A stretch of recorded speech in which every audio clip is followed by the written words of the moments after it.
Mbote na bino nyonso balandi ya magazine to solo bien to sepeli mingi pamba te to bike buza ebele liboso ya ba TV na bino pe ba téléphone portable na bino ba ordinateur pona kolanda biso moko malelo kande to ba na bino retoussons nos manches poto sala musala yango biso na magazine to solo bien bomona nazala kaka bu to zala kaka to ngumi maboko puis la que to sala musala lelo to ye to solo lisusu masolo o etali politique ya mboka na biso. Déclaration politique de 14 députés nationaux, membres de partis politiques APOSEM et alliés et son allié ADPI du 17 avril 2024. Nous, députés nationaux élus des partis politiques, Alliance des paysans, des ouvriers et de la classe moyenne pour un développement durable, APOSEM en sigle, et de l'Alliance pour la démocratie et le progrès intégré, ADPI en sigle, avons suivi avec indignation les déclarations faites de manière récurrente et intempestive par certains cadres du regroupement AAAP dans les médias et réseaux sociaux, lesquelles déclarations sont susceptibles de créer de la confusion et ne participent aucunement à la concorde nationale tant prônée par le chef de l'État, son Excellence Félix Antoine Tshisekedi Tshilombo. Ainsi, animés d'un élan républicain, avons décidé de fixer l'opinion sur les faits suivants. 1. Le regroupement AAP, à l'instar de tout regroupement politique, demeure une association momentanée aux objectifs électoraux. Il s'agissait donc d'un contrat de circonstances électorales entre les partis politiques signataires fixant les droits et obligations des partis. Régi par un acte constitutif signé par les partis politiques qui y ont adhéré, AAAP s'était donné donc les objectifs principaux ci-après. 1. La réélection de son Excellence Monsieur le Président de la République, chef de l'État, Félix Antoine Tshisekedi Tshilombo. 2. La dotation d'une majorité parlementaire écrasante à ces derniers afin de lui permettre la mise en œuvre de son programme quinquennal, ainsi que 3. Un objectif secondaire et non le moindre, la solidarité sans réserve à l'UDPS Tshisekedi choisi comme allié du regroupement. À l'issue de ces élections, APOSEM et son allié ADPI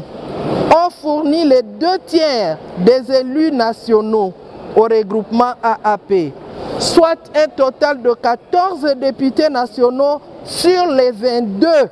que comptait le regroupement AAP, faisant d'eux le porte-étendard de ces regroupements du fait de leur poids politique démontré conformément à l'article 34 de l'acte constitutif les régissant. À ce stade, il convient de rappeler que APOSEM et son allié ADPI n'avaient reçu aucun financement du regroupement AAAP pour la campagne électorale 2023. APOSEM et son allié ADPI ont donc totalement financé sur fonds propres leurs activités préélectorales, électorales et post-électorales. Malheureusement, il s'en est suivi l'instauration d'un climat malsain, teinté de jalousie, de calomnie, de méfiance et de dénigrement au sein du dit regroupement, allant jusqu'à des tentatives de débauchage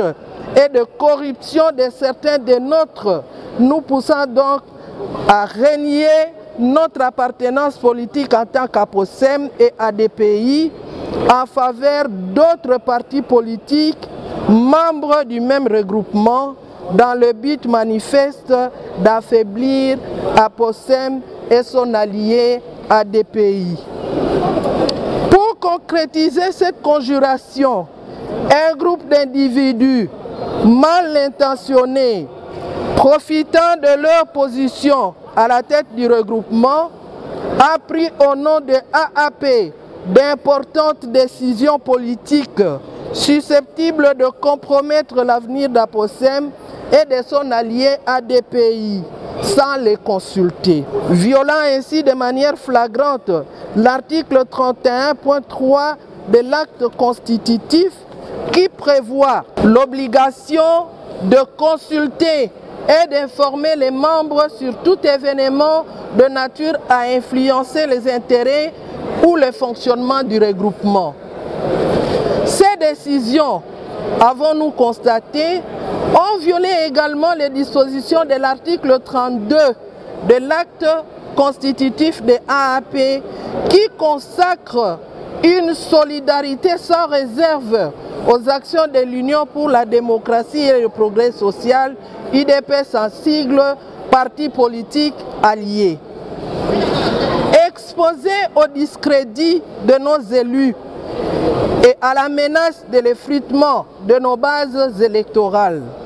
nous, députés nationaux, membres d'APOSEM et son allié ADPI, avons refusé de nous comporter en esclaves et de subir passivement cette anarchie. C'est ainsi que, ne pouvant pas tolérer cette négation totale du texte fondateur du regroupement AAP qui nous régit, et n'ayant pas pu leur faire entendre la raison, avons pris en toute responsabilité et liberté l'option de nous désolidariser de AAP depuis le 28 janvier 2024, soit au lendemain de leur forfaiture. Partant de ces faits, nous rappelons que la République démocratique du Congo est un état de droit, où l'anarchie et l'injustice n'ont pas droit de citer,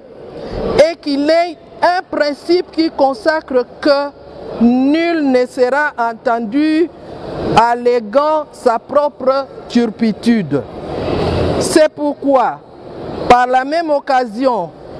interdisons formellement à AAP à continuer à nous engager dans ces initiatives politiques périlleuses, hasardeuses et non avenues, susceptibles de jeter un discrédit sur la vraie nature du travail républicain abattu par APOSEM et son allié ADPI. Réaffirmons sans aucune ambiguïté notre soutien indéfectible à son Excellence Monsieur le Président de la République, chef de l'État, Félix Antoine Tshisekedi Tshilombo, et réaffirmons notre engagement patriotique à l'accompagner. Nous, groupe de 14 députés nationaux, membres d'APOSEM et son allié, saluons la nomination de son Excellence Madame Judith Suminwa Tuluka, Première ministre, chef du gouvernement, et nous souhaitons plein succès à son mandat. Les 14 députés à la signature, APOSEM et alliés, Nyongo Swami Marie-José, Congo central, Wampeti Epoka Gaspard, Inongo, Maindombe, Mudekereza, Olive, APOSEM, Bukavu Sud Kivu, Kaasha, Murula Albert, APOSEM, Walungu Sud Kivu, Chakubuta, TH, APOSEM, Fizi, Tokoko Antoine, APOSEM, Katakokombe Sankuru, Ngambo Hippolyte, APOSEM Lubefu Sankuru, Ilunga wa Ilunga Francis, APOSEM Kole Sankuru, Nkosolo Kako Bernard, APOSEM Lusambo Ville Sankuru, Ngabutunde Jean-Paul, APOSEM Djougou Ituri, Ngila Moke Laurent, Aposem, Bagata, Kwilu, Tombe Olivier, Aposem Luebo, Kassai, Ibouli Venance, Aposem Koutou, Maïndombe, Bamboka, Jean Kamboka, Pierre Castro, Kiri Maïndombe. Je vous remercie. Nazalinga Mogote, Nazalina Ndeko O Tozakanae, moi tango nyonso ezali bongo Ndeko Placide Mankoto mbote na yo. Mbote Ndeko journaliste. Pona kobanda maso na biso politique ya mboka batu nyonso bazolubela. Batu nyonso bazozela sorti ya gouvernement. Makanisi na yo lokola mwana mboka lokola moi politique. Tai ya gouvernement o zana olingi ezala ya mukie ya munene pe profil ya batu nini o esengeli basala na gouvernement o ya mama Judith Suminwa. Premièrement na pesina nous merci na chef de l'État et ba félicitations ngai epai ya mama Judith Tuluka Suminwa oyo akomi chef ya gouvernement o toza kozela. Omoni ndeko o ezali mbala liboso likambo ya ndenge salama na pays na biso. Tozwa premier ministre ya mwasi et tokobwaka ba fleur ebele pa mokonzi ya mboka na ndenge amatisi lisusu valeur ya basi ya Congo ya basi ya monde entier do apesi valeur na basi lisusu ya osakana te yango photo remercier donc vraiment merci beaucoup papa Fati Beton na ndenge otomboli pena basi lisusu tomoni vraiment ozali champion ya masculinité et positive. Merci beaucoup. Pour na makambo etali taille ya gouvernement pe profil ya banani esengeli basala. Pour na taille ya gouvernement omoni Fati Tourou alobi il faut changement et salama. Changement abanina no changement ndenge a nommé le premier ministre Mwasi. Deuxième changement oyo Fati azosa na deuxième mandat na ye ezali ko kata ko buka ba place oyo misolo ya leta banaye ko bima na désordre. Parce que na ba ministère mususu ndeko nazo répondre à la question na yo ozomona ka ezana ka ministère do mbongo bima na ka balera na bango ka mbongo il ne faut rien yango Fati le bino cette fois-ci ponanga et na ebi pe ke mukozamboka a tenir compte na préoccupation na ngai, c'est-à-dire que gouvernement oyo tozozela biso nyonso monoko politique maboka ofungwama papa mokonzi ya mboka ezala gouvernement ya oyo babengaka gouvernement éléphantesque te baleka bato ebele te mpona nga kuta ezeli moko soki ata 45 déjà c'est bon parce que au monde qui avec 45 dit tout ça qui na gouvernement au tiro leka oyo soki 65 soki combien tout ça non il faut avoir un gouvernement oyo mais Sénégal ba na fait ministère hein? Ah mais oui mais c'est non mais papa Congo eza Sénégal te États-Unis eza ba département ezara soki 5 boya na émission Congo eza États-Unis te Congo ezali Sénégal te oyo tozali Congo République démocratique du Congo eza pays moko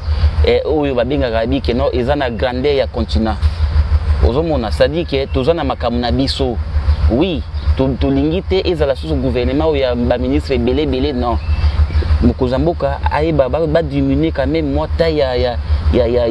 ba oyo ba kokamba biso ba exécutif ba kozala wana mais ezala te que ndenge moko kokokana ba oyo lika ya kolika sote lika sous ba oyo lika wana non to lingi turo ezala un peu moi standard quoi na moi gouvernement moko un peu nini par rapport na ba oyo lika par rapport na ba oyo lika bana mboka bandeko nyonso Congo bazosenga na mama Judith Suminwa gouvernement oyo ka ndenge ndeko Placide alobi ezala nango ya bato ebele te mais ande ya bato makasi bato oyo bakosala musala po mboka etongwama parce que bato bazolela guerre na este bato bazolela nzala bato bazolela soins de santé ya malonga eza te donc mama Judith ndokola mama pamba te mama nde mutasi asimba ndako mama nda ayeba ke mwano azobela mwano ali atondi te mwano boye na donc mama ndenge mokonzi mboka tie wana lakisa biso lelo ke nde balobaka basi batonga mboka te mais yo pouvez bango le contraire que mama ye et puis makambo salami ndeko Placide tozala kaka wana na makambo bat bazozela apa wana eza pe ne loko bat bazozela eza élection il y a ba gouverneur, ba vice-gouverneur, puis ba sénateur. Neti na province na yo ya Mai Ndombe. Profil il y a candidat gouverneur au yozo kanisa zalela et puis selon yo ce que zaki yo opona olingo opona nani parce que omoni tout l'autre bito puis sa chance na ba jeune ndenge omoni mokonza mboka alobi tout et puis okomoni na ba poste ministériel ndezo bimawa mingi bakozala ba jeune et pourquoi pas profil nanga ngai en tant que notable ya Mai Ndombe ngai pona ngai namoni profil oya bien mutakoyi ko changer makambo pona province ya Mai Ndombe ko luka développement ko kota développement ko kota changement na province ya Mai Ndombe c'est l'honorable ko ce qui va les bons omoni ndeko pourquoi ngai na pesi makanisa ngai pa ya mona mboka ko ce qui va les bons parce que ko ce qui va les bons azalaki nanu député provincial na législative otiko likaoy biso nyoso isa kutuka pona bana bato Mai Ndombe te vraiment ba congolais oyo balandaka ba radio oyo balandaka ba télévision oyo bakotaka na ba réseaux sociaux ba monaki musala nini oyo ndeko na biso mona mboka Nkosoke Vani asalaki a contrôlaki exécutif provincial tant que passé sa rôle na tant que député provincial abane ko contrôler bango à tout moment urumona ke ndeko wana lelo na tête ya province ya Mai Ndombe et je vous rassure aujourd'hui que bana ya Mai Ndombe biso bana ya Mai Ndombe to kozwa sourire parce que sotali na ba gouverner au balika na Mai Ndombe nazo ibisa yo ndeko lelo basala eloko te basala eloko te pourquoi parce que ils na terme na biso tolobaka to bengaka na monoko mboka tolobaka mume c'est-à-dire que muto azawa na me négligence bato bazo minimiser ye bato bazo minimiser to okay moko boye oyo basala inexistant mais non, il est là non c'est ça qui soit inexistant c'est-à-dire moment nazo na bien que terme ya moment wana eza na monoko na biso ya kisakata eza ndenge nini c'est-à-dire ndenge oza boye mutama nan bacha fiston fiston te mais bazo bosana ke yo za na ba capacité ya kosala bien place wana mais bato bazo minimiser yo yango tolobi boye et tant que jeune ya Mai Ndombe tant que notable ya Mai Ndombe ngai shonanga o na sali nazobeta pe nazobwaka mbela na ba députés provinciaux ya Mai Ndombe bande ko ngai députés provinciaux bola nanga bien bino na minute oyo nde bozana na pouvoir po na bolamo ya province na biso ya province na bino ya province na biso nyoso baiba na Mai Ndombe choix oyo biso population ya Mai Ndombe to poni oyo to présenter bino ezali Nkosoke Vani les bons pona nini biso to kine na maponami ya le 20 décembre 2023 biso to pesi bino ba voix biso boyaki kosenga biso ba voix to pesi bino ba voix na biso lelo boza oyo bozali lelo boza ba député biso pe lelo biso pe population lelo toye kosenga bino service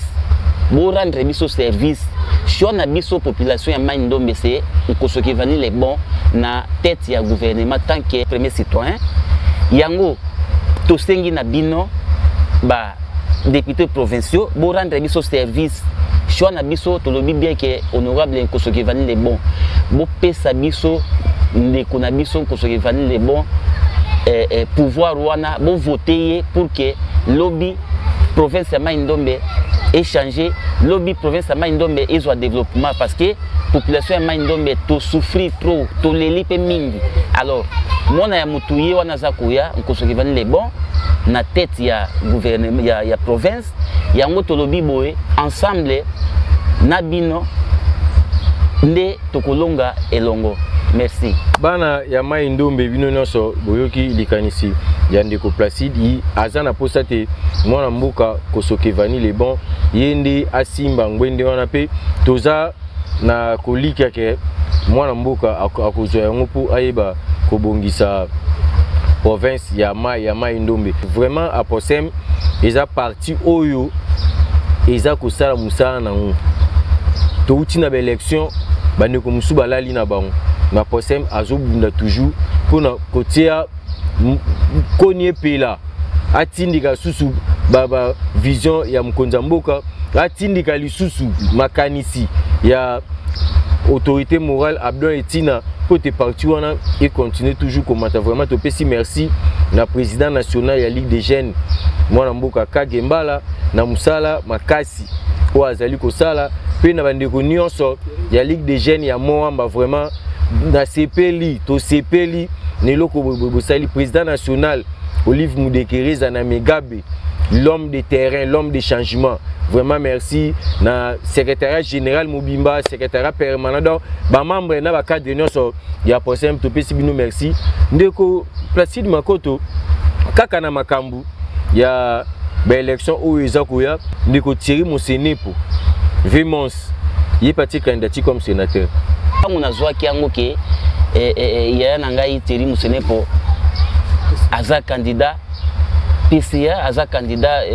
sénateur na province ya Mai Ndombe ngabi oui eza province na eti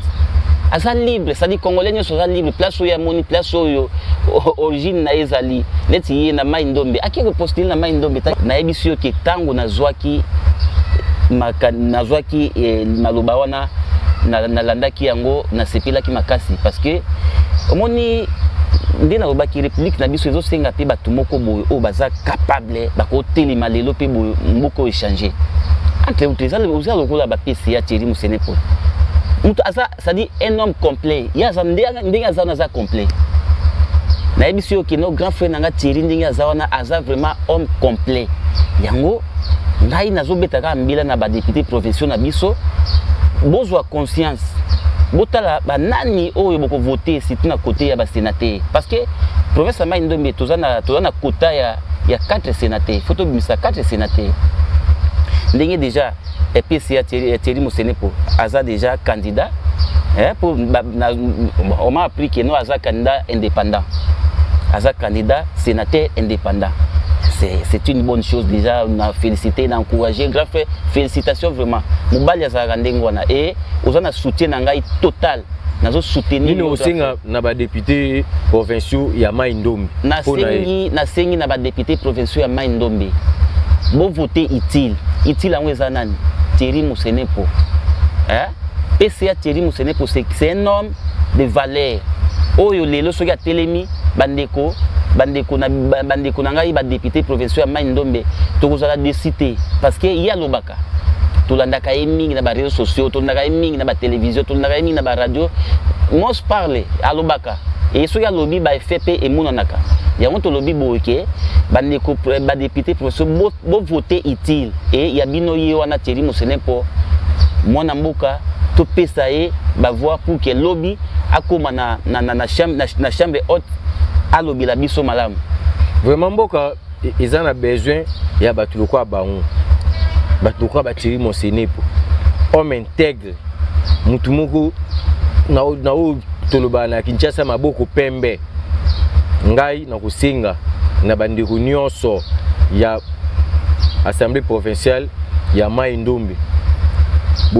pour na Thierry Mosenepo comme sénateur bino mo boko mona ndenge Sénat wane ko changer pour Sénat ezaka nonka Sénat ka ndenge ezalaka mais tout oyo bomona bena Sénat mususu batu ya maele ya sika batu ya maele ya mabete ba miyibite ba o bakoya na lutte contre la corruption ya solo tolongwa ngambu ya Mai Ndombe toke nanu na ngambu ya Sud Kivu lokola président de la République aza ko promouvoir ba mama aza na posta ko tombola ba mama et puis ba mama oyo baza déjà ba o bazo sala musana bango malamu bazali eza lokola mama Charlotte Lubula aza mama moko oyo azakuna na ngamba Sud Kivu azosala makambo ya minene belé azali ADG ya agence de fret moko munene AGFRECO, agence de fret du Congo ndeko Placide Makoto tango mona ka mama wana na misala na ya salaka yo ka ndenge nini. Merci beaucoup ndeko journaliste. D'ailleurs na pesi na maman Charlotte Lubula mbote belé mama place ozali omoni ya omoni Fati Beto ngai vraiment mukontombolo papa na ebisio papa et na continuer ko remercier yo na ndenge osali choix ya malamu otie mama liboso ya baba konzebele na mboka oyo mama Judith Tuluka pito peso pembo teningi place ozali ndeko ba femme de valeur ba homme de valeur ezaka na Kinshasa te na ba province na biso to na 26 provinces surtout longoli province ya Kinshasa ville province ya Kinshasa to longola na 25 provinces oyo ezana libanda ya Kinshasa mais na kati ya 25 provinces wana oyo na lobby okomona basi ya valeur basi ya développement mibali ya valeur mibali ya développement bazali otangi komo moko ya bien maman Charlotte Lubula maman wana je vous dis c'est une femme oyo aza femme ya développement azalaki d'abord est candidate député provincial na territoire ya Kabari na province ya Sud Kivu malheureusement non élu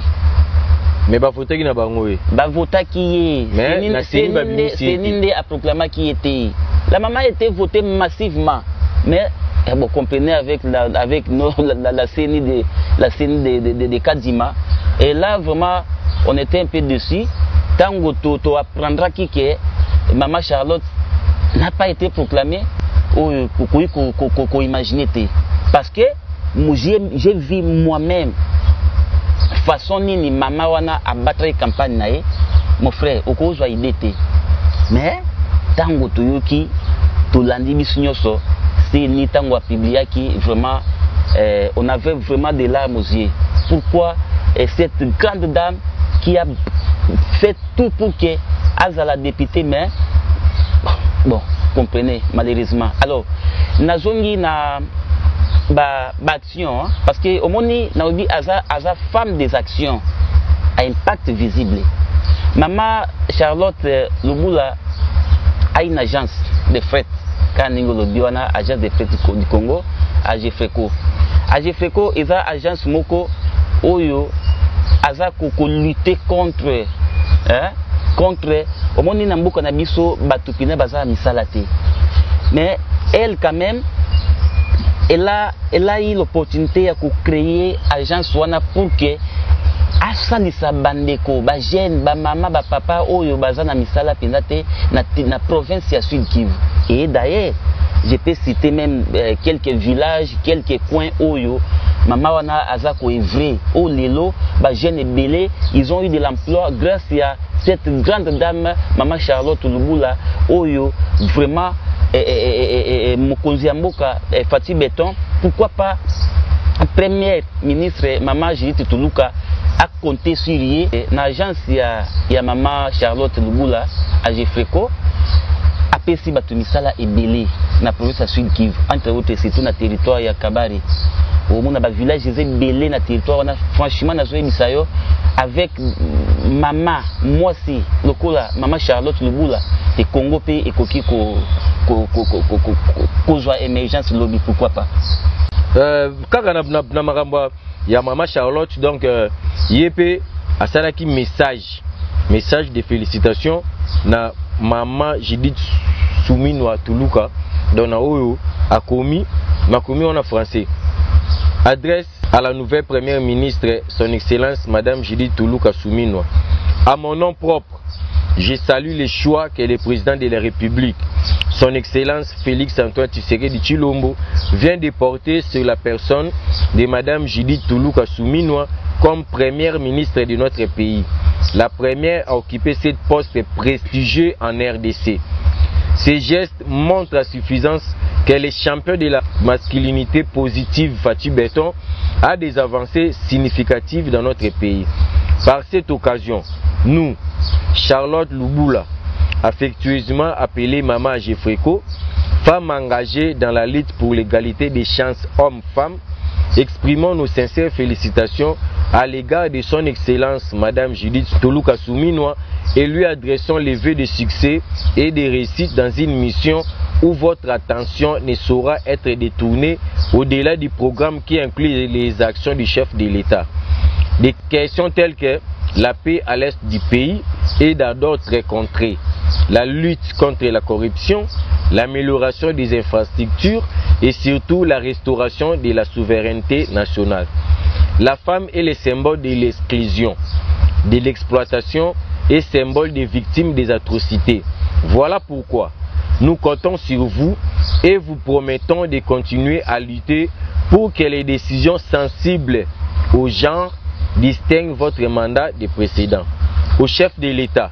Son Excellence M. Félix Antoine Tshisekedi Tshilombo, nos remerciements s'adressent exclusivement aux autorités politiques de mon parti APOSEM, notamment à l'initiateur honorable Abdo Etienne Bekile Ipan, au président national honorable Olive Moudekere Zanamegabe, au secrétaire permanent du bureau politique camarade Paul Lengwa, au secrétaire général honorable Laurent Guila Moquet, au président intel fédéral de la POSEM Sud Kivu, honorable César Matabaro, à l'honorable Foka Mike et à tous les membres qui ont toujours milité pour la représentativité de la femme au sein de notre cher et beau parti APOSEM en promouvant l'égalité des chances et de l'équité. Signalons que Agefreko est une agence de fret dont Madame Charlotte en est la propriétaire et c'est toujours dans le cadre de faire développer et le désenclavement de nos provinces. Madame Charlotte Luboula, avec son agence, se sont investis dans plusieurs villages de la province du Sud Kivu. Que vive la République démocratique du Congo, que vive le président de la République, que vive la province du Sud Kivu, que vive le territoire de Kabare et sa population, que vive les partis politiques APOSEM, fait à Bukavu, le 2 avril 2024, Madame Charlotte Luboula, cadre de la POSEM. Wana izalaki message oyo Maman Charlotte Luboula atindaki epai ya Maman Première Ministre na biso. Tozo signaler na bandeko nyonso o baza na Grand Kivu, Nord Kivu, Sud Kivu, bandeko baza na Bamaniema, baza na Ituri, baza na Goma, que agence Agefreko, eza agence de fret ya Congo asalaka fret multimodal routier, aérien na maritime. Donc soko lingo tinda biloko na yo elongwa Shabunda ekende na Lulingu ekende na Kama na Kampene na Bikenge Salamabila Katati Kachungu Nyalikungu o ekende na Katako ekende na Katako Kombe olinge kende kuna na Kadutu na Bukavu na kati kuna elongwa kuna eya na Kinshasa contacter agence Agefreko kuna musala eza ya sûr Agefreko bobenga biso na numéro o eza na bande de l'écran to pesa bino numéro ya Agefreko yango wana ya merci ingénieur Patrick Kitoko numéro ya Agefreko yango wana bobenga bango bokuta na bango un personnel vraiment qualifié ndeko Placide Mankoto tokomi ko chiter na émission na biso nini okoki kobakisa nanu mpo na Agefreko parce que eza eloko tolobila baosa musana bango vraiment bien bango bayiba biloko batu te. Merci beaucoup vraiment nous allons payer moi plus vite parce que quand on a même idée de lobby d'ailleurs nous venons de suivre les messages de Madame Charlotte Luboula qui a adressé un message à l'endroit de notre première dame. Un message touchant. Vraiment Maman Charlotte, je vous félicite aussi par rapport à ce que vous venez de le faire pour Madame Judith Toluka, notre Premier ministre. Maman Soukia Pembe. Nakota na Agefreko, on peut déjà adresse na ba village, ba ville, ba cité oyo, bango baza coopérer ou baza coévrer. Bandeko, bo hésiter te. Ndeko journaliste alobi bien Agefreko eza wana pona bino pona kosunga bino ba mvua na nzela ya mai na nzela ya mukili na nzela ya likolo bobenga na numéro eza na bas d'écran wana bokozwa bandeko ya Jefrico bako expliquer bino ndenge nini ba procédaka ndenge nini okoki kotinda koli na yo ndenge nini okoki kosala pour que makambo nyonso ezala bien. Bon tokomi kokoma na suka ndenge ndeko ndeko Placide Makoto kobosana te ke mama Charlotte Lubula aza défenseur ya droit de l'homme aza mutu oyo alingaka impunité te alingaka corruption te a défendaka cause ya ba mama ndeko journaliste na ebisio ke tango déjà mutu on comprendre autango mutu au monde déjà mutu ndenge azali aza femme de développement, c'est-à-dire à défendre population na ba aspect nyonso. Vous comprenez na ba aspect nyonso et c'est mutu ya ndenge wana mutu alingi développement ko linga keno amona ba impunité ne bazo ndenge bazali ko batrocité ndenge ko sala bato baza ko kufa ko bomba bato linga te a linga pe jamais valeur ya bango basi ebe baté. Vous mona ça dit que c'est une dame oyo na ibisaki yo ke Congo maman première dame maman Judith Tuluka akoki ko compter chef de l'état bakoki ko compter na mwasi ya ndengo wana, c'est une femme de valeur. Maman Judith Tuluka Souminwa akobwa kilata lisute. Mais c'est ça, c'est que moi j'ai dit na lobi pourquoi pas aboka miso pa na été na ebisio ke na minute da ndenge Maman Judith aza kolanda biso parce que na ebi ki azolanda biso et puis ala na rappel télévision ninga aza kolanda biso boye. Bon, à comprendre déjà que non en dehors ya Kinshasa il y a aussi des femmes na ba fait fond ya mboka na biso Congo oyo baza pe capable ba ko relever ba défi belé o toza na ngola pays na biso. Pourquoi pas maman Charlotte Lubula, elle est là, c'est une femme soki bazuye ba tie net na ba développement rural net na ba développement na ba ministère net na agriculture net ba développement rural ba environnement ba ministère eza belé oyo basi ya makasi basi o bakoyi ko sala bien bazali yango na baki na bike maman Judith ndinga zawana avec son expérience biso te mibali naza si tokozwa exemple ya malamu pa maman Judith nga pena na kosenga na maman Judith na gouvernement o soki ekozala di ministère kabola ngo 5 basi 5 mibali soki ekozala 20 30 100 combien kabola pina katikati to tomona biso moko banani bakosala na banani bakosala te ndeko Placide Makoto nalingaki na tuno eloko moko lelo nga na koma obenga e capitaine adjoint ya masculinité positive honorable Abdon Etina Bekile Ipane moi liloba moko pona capitaine adjoint omoni soki oza ata ozomona été mais soki okomi kotanga kombo ya papa na yo il faut kotia mutu na se mais respect papa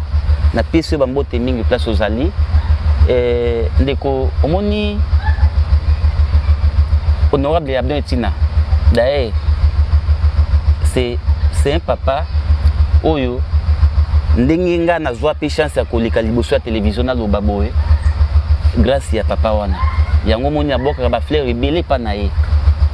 na senga ka toujours a continuer toujours na ba conseil o apesaka biso o apesaka ngai pour que Congo na biso pour que mboka na biso ebonga. Vraiment merci beaucoup papa na o nyoso osala na oyo sala pe ozo continuer ko sala pour na ngai moi na yo Placide Makoto na kina liboso et vraiment na pesio merci et belé vraiment na oza ko sala pour na biso. Merci tokomi na suka ya émission na biso to pesa merci na bandeko nyonso o balandaki biso to pesi merci na Nzambe tata mokonzi na biso o akobatela biso na capitaine ya masculinité positive papa Abdon Etina Bekile Ipane parce que Fati Beton aza capitaine yende adjoint na ye parce que na posem basi o baza na ya ba cadre basi o batombwama baza ebele donc atomboli basi atomboli batebele ba mama posem lelo ba lobara otumoli Abdon otumoli ba mama otumoli ba maman otumoli abdon. Donc to continuer ndengona papa continuer kaka na makanisi ozaka na on apesi merci na bandeko nyonso ya rédaction ya to sola bien na pesi merci na dipo na biso etika pena merci na Général Patrick Kitoko merci na bandeko nyonso o balandaka biso pe ba oyo bazolanda biso na Mai Ndombe télévision internet pe ba oyo bazokoba kolanda biso na Bat télévision 03 na moni Mirel Batwambi la mama. Moi une minute bandeko o balandaka yo mambo ta suka parce que to comme na suka émission na biso. Ah merci beaucoup ndeko. Si mbote na papa Abdon Etina likile ipan. Na pesi mbote na mama Nelly Lusungu. Na pesi pe mbote na mama Christelle Nzeba. Na pesi pe mbote na mon papa aussi Paul Lengwa Mobote. Na pesi pe mbote na Gloire Mukuba, Firaoui Mabla, Fabrice Kelao, Jean Dédié Bolina. Et puis na pesi ba bonne chance s'il vous plaît ndeko. Wana pena ba bonne chance nanga na pesi na candidat gouverneur ya province ya Mai Ndombe, honorable Kosokevani le bon. Pourquoi pas candidat sénateur na province ya Mai Ndombe, mon vieux Thierry Mons Musenepo. Bambote na ngai yango wana yeba félicitations na ngai yango wana et puis ba bonne chance na ngai yango wana merci beaucoup.